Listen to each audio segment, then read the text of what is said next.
5वीं शताब्दी में गुप्त सम्राट कुमारगुप्त प्रथम द्वारा स्थापित नालंदा विश्वविद्यालय प्राचीन भारत का एक प्रमुख शिक्षा केंद्र था। यह वर्तमान बिहार राज्य में स्थित था और उस समय वैश्विक स्तर पर उच्च शिक्षा के लिए प्रसिद्ध था। नालंदा को विश्व के पहले आवासीय विश्वविद्यालयों में गिना जाता है, जहां हजारों छात्र और शिक्षक एक साथ रहते और अध्ययन करते थे। नालंदा विश्वविद्यालय में प्रवेश प्रक्रिया अत्यंत कठोर थी। मुख्य द्वार पर नियुक्त आचार्य विद्यार्थियों की मौखिक परीक्षा लेते थे। शास्त्र ब्रह्म सत्य है, पुरुष क्या है, जगत मिथ्या है। ऋग्वेद का प्रथम मंत्र कौन सा है? होतारम रत्नधातमम। केवल वही छात्र प्रवेश पाते थे जो तर्कशास्त्र, व्याकरण और बौद्ध दर्शन से संबंधित प्रश्नों का सही उत्तर दे पाते थे। उपलब्ध विवरणों के अनुसार लगभग 10 में से केवल 2 छात्र ही इस परीक्षा में सफल होते थे। यहाँ लगभग 10,000 छात्र और 2,000 आचार्य एक समय में उपस्थित रहते थे। नालंदा में बौद्ध धर्म के साथ साथ गणित, खगोल शास्त्र, चिकित्सा, व्याकरण, तर्कशास्त्र और दर्शन जैसे विषय पढ़ाए जाते थे। शिक्षा का माध्यम मुख्यतः संस्कृत और पाली भाषा थी। अध्ययन के साथ साथ वाद विवाद और शोध पर विशेष जोर दिया जाता था। यह सिद्धांत हमें बताता है कि सत्य की खोज में आवश्यक है। लेकिन गुरुजी, क्या शोध से यह सिद्ध नहीं होता? नालंदा विश्वविद्यालय अंतर्राष्ट्रीय स्तर पर भी प्रसिद्ध था। चीन, कोरिया, तिब्बत, जापान और फारस से छात्र यहाँ शिक्षा प्राप्त करने आते थे। प्रसिद्ध चीनी यात्री हुएनसांग ने यहाँ कई वर्षों तक अध्ययन किया और अपने लेखों में नालंदा की संरचना, शिक्षा प्रणाली और अनुशासन का विस्तृत वर्णन किया। इसी प्रकार इत्सिंग ने भी नालंदा में अध्ययन कर इसकी शैक्षणिक व्यवस्था का उल्लेख किया। नालंदा का परिसर विशाल और सुव्यवस्थित था।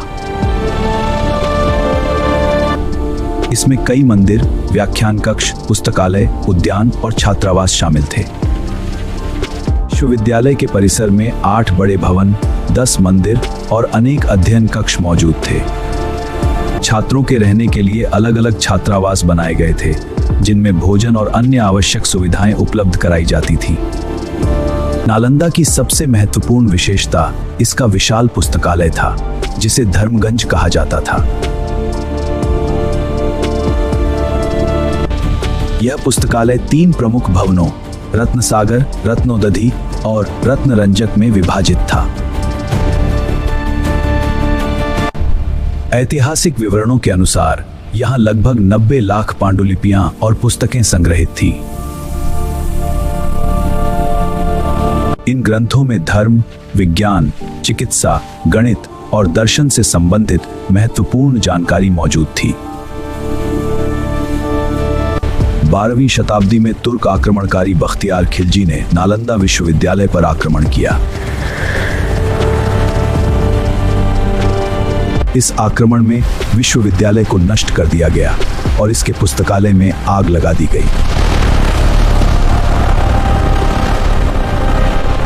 कहा जाता है कि पुस्तकालय में मौजूद विशाल संख्या में पुस्तकों के कारण यह आग कई महीनों तक जलती रही, जिससे बहुमूल्य ज्ञान का बड़ा हिस्सा नष्ट हो गया।